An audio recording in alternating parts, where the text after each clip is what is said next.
तो hello friends, मैं राहुल कुमार जो पोस्टल असिस्टेंट वर्क कर रहा हूँ। आज की इस वीडियो में हम लोग बात करेंगे टेक्निकल रेजिग्नेशन के बारे में कि टेक्निकल रेजिग्नेशन कैसे लिया जाता है, टेक्निकल रेजिग्नेशन लेना क्यों ज़रूरी है, क्या फ़ायदा होता है, ठीक है। और सेंट्रल गवर्नमेंट के जॉब में टेक्निकल रेजिग्नेशन का क्या अहमियत है, वो सब डिटेल में बात करेंगे। और ये भी बात करना है कि अगर आप टेक्निकल रेजिग्नेशन नहीं लेते हो तो उससे क्या दिक्कत होएगा, ठीक है। और फिर नेक्स्ट जॉब में अगर आप जाते हो तो आपका सीनियरिटी क्या होता है, लॉस होएगा या क्या होगा, तो पूरा डिटेल में बात करेंगे। जो भी नए हो मेरे चैनल को सब्सक्राइब करना।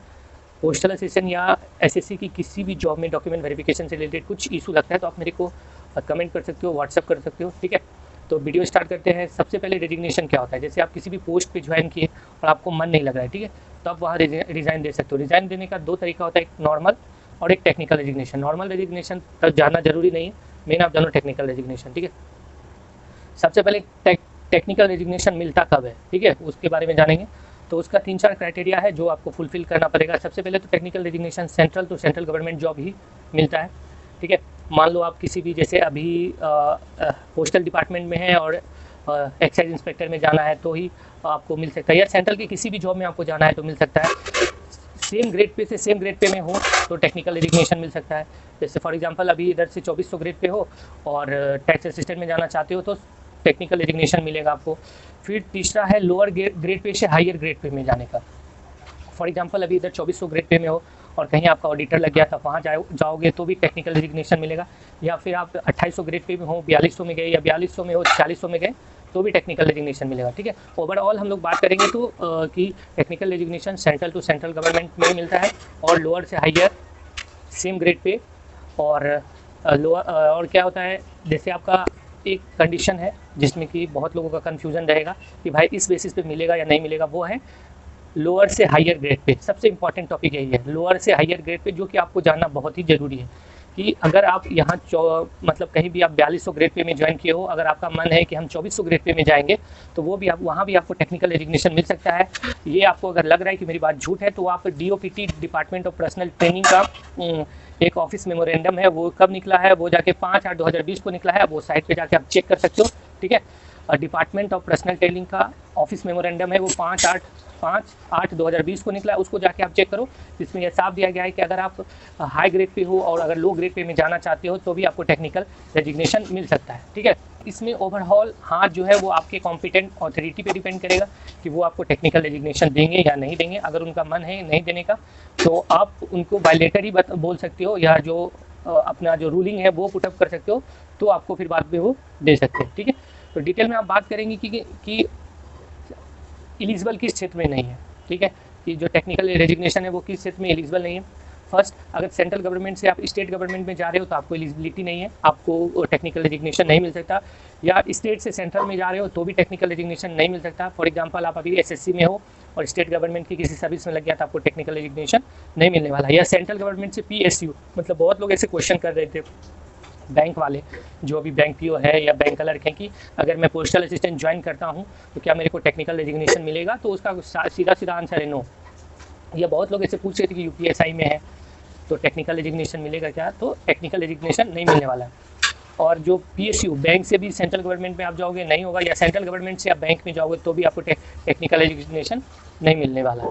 तो अब टेक्निकल रेजिग्नेशन के लिए हम लोगों को क्या करना पड़ेगा, जो कि ऑफिस में टेक्निकल रेजिग्नेशन के लिए सब हमारा जो अथॉरिटी है वो राजी हो जाए। सबसे पहले ज्वाइनिंग से, अभी आप ज्वाइनिंग से पहले क्या करना है, ज्वाइनिंग के बाद क्या करना है, उसके बारे में बात करेंगे। तो सबसे पहले है ज्वाइनिंग से पहले, ठीक है। ज्वाइनिंग से पहले मतलब आप कहीं ज्वाइन नहीं किए हो और ज्वाइनिंग से पहले ही सारा एग्ज़ाम दे दिए, ठीक है, और पास हो गए हो एग्जाम, DV के लिए बचा हुआ है, तो जैसे ही, या कुछ भी बचा हुआ है, या PT दे दियो, मेंस बचा हुआ है, या अभी फॉर्म ही फिल किए हो, PT और मेंस सारा कुछ बचा हुआ है और तब ज्वाइन किए, तो उस कंडीशन में क्या होगा कि आप जैसे ही एकदम ये चीज़ करना ही करना, तभी आपको टेक्निकल रेजिग्नेशन मिलेगा। जैसे ही आप ज्वाइन करते हो आप ऑफिस को by letter through proper channel intimate करना, ठीक है, कि मैंने ज्वाइन करने से पहले, ये एक नॉर्मल लेटर रहेगा। आप तुम इसको फ़ोन करके या मैसेज करके ये मत पूछने लगना कि भैया इसका क्या फॉर्मेट है, फॉर्मेट बताओ।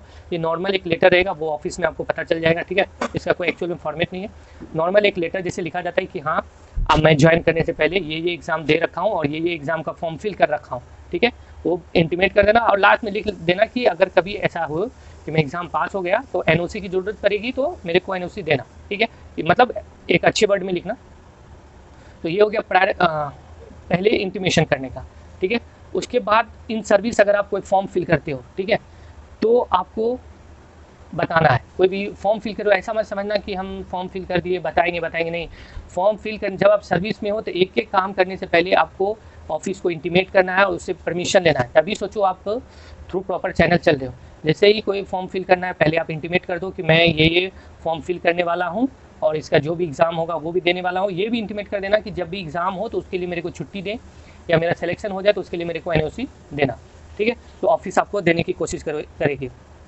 और एक चीज़ और कर सकते हैं, जो अब जैसे आपको ऐसा लग रहा है कि हम एग्ज़ाम निकाल लेंगे, तो अपना जो बेस है उसको मजबूत करने के लिए, जैसे तो पहले एग्ज़ाम फॉर्म फिल करने से पहले आप इंटीमेट कर दिए, फिर जैसे ही आप एग्ज़ाम देने जाओगे वहाँ भी इंटीमेट कर देना कि मेरा इतने तारीख को एग्ज़ाम है, मैं एग्ज़ाम देने जा रहा हूँ। जैसे डीवी के लिए जाओगे तो वो भी इंटीमेट कर देना, मैं इतने तारीख को डीवी देने जाऊँगा, वो भी इंटीमेट कर देना। और देखो इंटीमेशन से, जैसे बहुत लोगों का ये क्वेश्चन रहेगा कि क्या उधर से कोई प्रूफ आता है क्या कि हाँ आपको मतलब ऑफिस एक्सेप्ट कर लिया, फॉर्म फिल कर सकते हो। तो एक लेटर से आप एक लेटर लिखोगे, आप अपने एडमिन सेक्शन को, या छोटे पोस्ट ऑफिस में हो तो डिवीजन ऑफिस को एक लेटर लिखोगे, तो वहाँ से कन्फर्मेशन लेटर आएगा, मतलब एक्सेप्टेंस लेटर बोल सकते हो उसको, कि हाँ आप एग्ज़ाम दे सकते हो, ठीक है।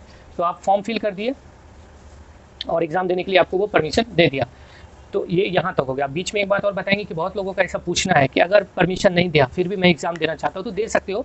तो उसके बाद जो बताए थे स्टार्टिंग में, नॉर्मल रेजिग्नेशन दोगे तो उसमें कुछ जो फ़ायदा है वो नहीं होगा, लेकिन हाँ आप दे सकते हो। आपको ऐसा लगता है, जैसे बहुत लोग ऐसे, जैसे भी CGL 2023 का मेंस का एग्ज़ाम, और वो कुछ दिन के लिए ज्वाइन करेंगे SSC, 2-4 महीना ज्वाइन किए, तो 2-4 महीने से आपको कोई दिक्कत नहीं होगा। दिक्कत कब होता है कि जैसे आप 2 साल 3 साल किसी जॉब में नौकरी कर लिए हो, तब आप टेक्निकल नहीं दोगे, नहीं मिलेगा, तो आपका ये 2 साल का सर्विस है वो आपका फालतू चला जाएगा, ठीक है। वो आपसे लास्ट में बात करेंगे क्या क्या फ़ायदा है टेक्निकल रेजिग्नेशन का, ठीक है। तो डिपार्टमेंट आपको टेक्निकल रेजिग्नेशन के लिए ये सब प्रोसेस है, उनको इंटीमेट करना, और इंटीमेशन का एक कन्फर्मेशन लेटर आएगा, ठीक है।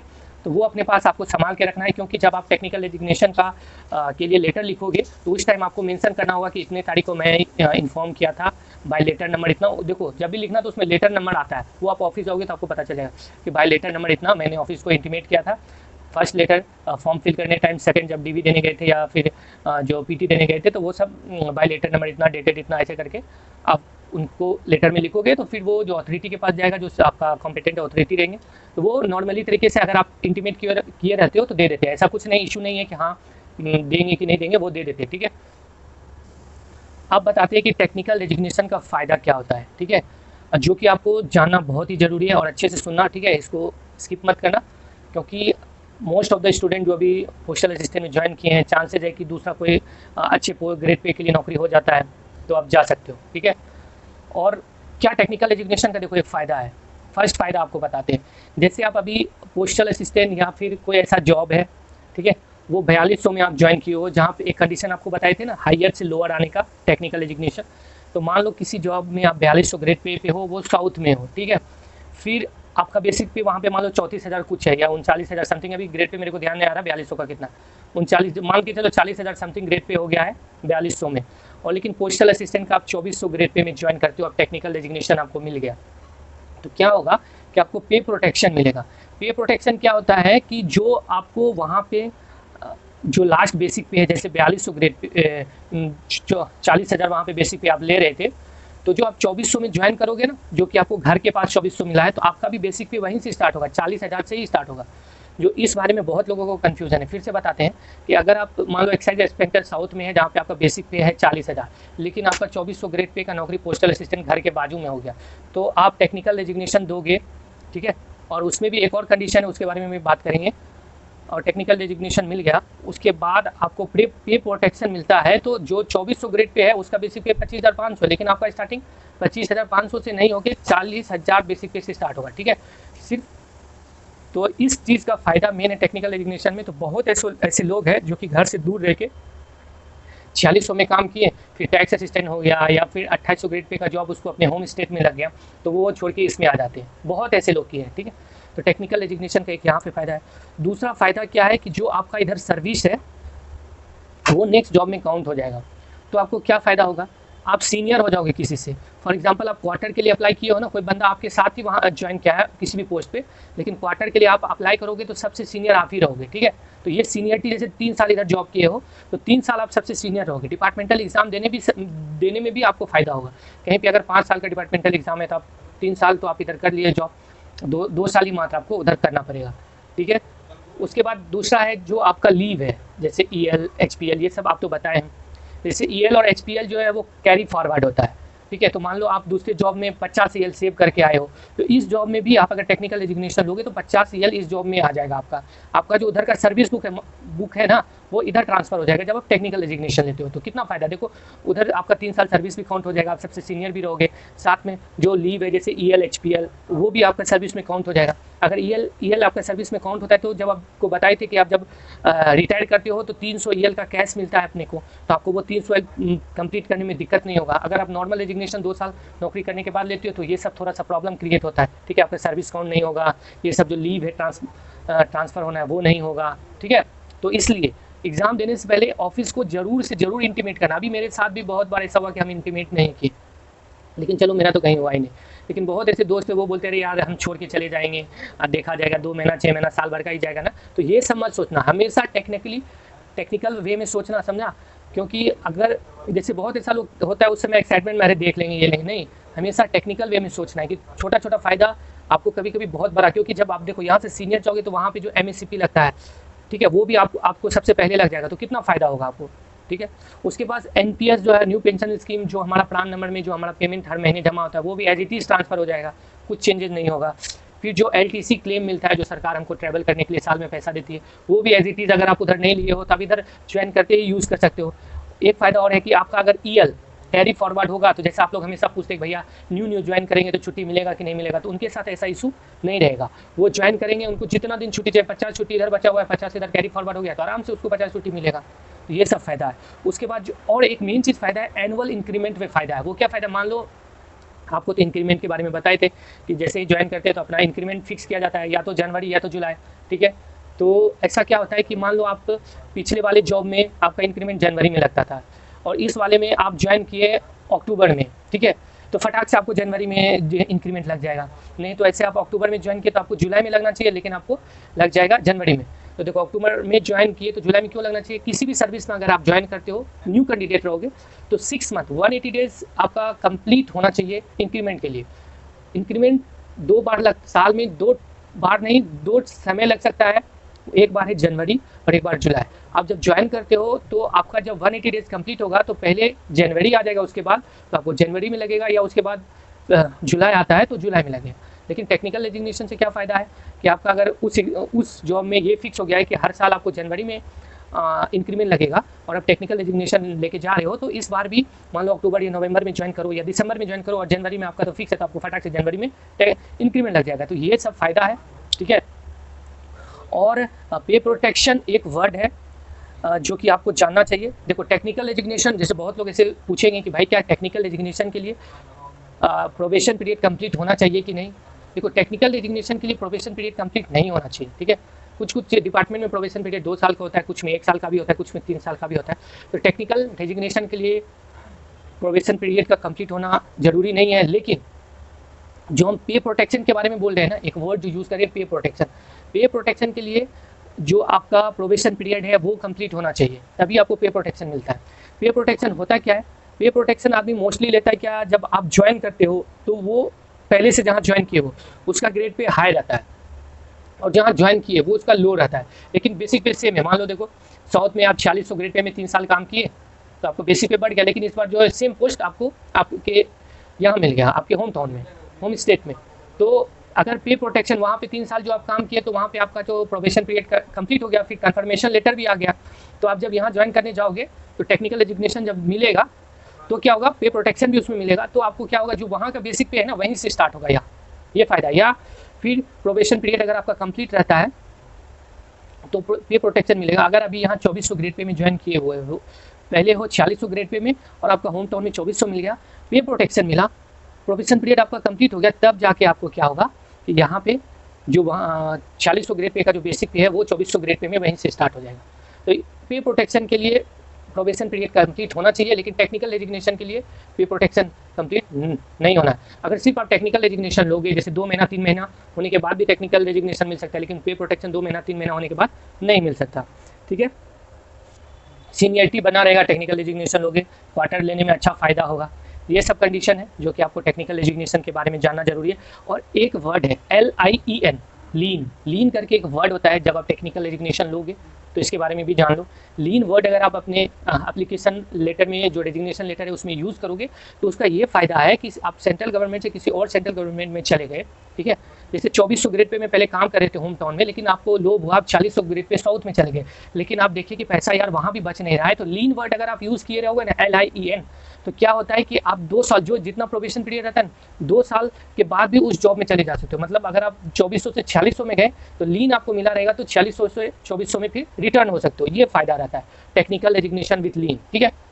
और या फिर अब सेम, मतलब ये सेम क्राइटेरिया है कि या तो 4600 से 2400 में गए हो कि होम टाउन मिल गया लेकिन कोई मज़ा नहीं आ रहा है होम टाउन में, तो फिर आप लीन लिए हो तो 4600 में रिटर्न हो सकते हो, ठीक है।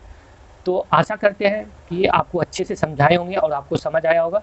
और जो कुछ थोड़ा बहुत नहीं समझ में आया है, जैसे पे प्रोटेक्शन के बारे में एक शॉर्ट वीडियो और लीन के बारे में एक शॉर्ट वीडियो थोड़ा डिटेल में बना के आपको बताएंगे, तो आपको और अच्छा समझ में आएगा, ठीक है। तो आशा करते हैं कि आपको अच्छा से समझ में आया होगा। जो भी नए हो भाई के चैनल को जरूर सपोर्ट करो, वीडियो को अंत तक देखा करो, ठीक है। इन्फॉर्मेशन आपको मिलता जाएगा जो कि आपके लिए बेटर रहेगा, ठीक है। और ये इन्फॉर्मेशन ऐसा नहीं किसी पोस्टल असिस्टेंट के लिए ही है, ये ओवरऑल जो भी गवर्नमेंट जॉब में आप ज्वाइन करोगे तो ये इन्फॉर्मेशन है। और आप नॉर्मली चेक करना, आपको ये सब इन्फॉर्मेशन नॉर्मली किसी को पता ही नहीं रहता कि टेक्निकल रेजिग्नेशन क्या होता है, नहीं होता है। मेरे को ये सब पता इसलिए चल रहा है कि फिलहाल अभी मैं अकाउंट सेक्शन में काम कर रहा हूँ, तो अकाउंट सेक्शन में ही सर्विस बुक रहता है। तो जो टेक्निकल रेजिग्नेशन लेता है, जैसे मैं MTS की सैलरी के बारे में देखते हैं तो मेरे पास ही आता है टेक्निकल रेजिग्नेशन को, उसका सारा क्राइटेरिया देखने का, तो फिर मेरे को सब कुछ समझ में आता है। जैसे बहुत बंदा पोस्टल असिस्टेंट से 2800 ग्रेड पे में गया, तो रेलवे में जो यहीं का था तो उसको टेक्निकल रेजिग्नेशन लेके गया तो बहुत फ़ायदा हुआ, ठीक है। तो ये इसलिए आप, मेरे को ऐसा लगता है कि डे टू डे लाइफ में जो ऑफिस में हम देख रहे हैं आपको समझाएं, आपको बताएं, ताकि आप जब ज्वाइन करो तो किसी से उतना पूछने की, मतलब एक कंसेप्ट आपके अंदर हो, पूछना तो आपको पड़ेगा, क्योंकि हर ऑफिस का रूल और रेगुलेशन अलग अलग होता है, पूछना तो पड़ेगा, लेकिन एक कंसेप्ट आपको पता रहेगा तो कोई आपको इधर उधर नहीं, कंफ्यूज नहीं कर सकता, ठीक है। तो मिलते हैं नेक्स्ट वीडियो में, नेक्स्ट वीडियो देखते हैं और आपको क्या आपको हेल्प दे सके, ठीक है। तो चलो भाई को सपोर्ट करो, सिर्फ लाइक करो, सब्सक्राइब करो, जो करना है, या शेयर करो, कोई ग्रुप है वहाँ भी शेयर कर देना। और कुछ कन्फ्यूजन लगता है किसी मैटर में डॉक्यूमेंट वेरिफिकेशन से रिलेटेड तो कर सकते हो टेक्स्ट व्हाट्सएप जो है, ठीक है। चलो बाय, थैंक यू।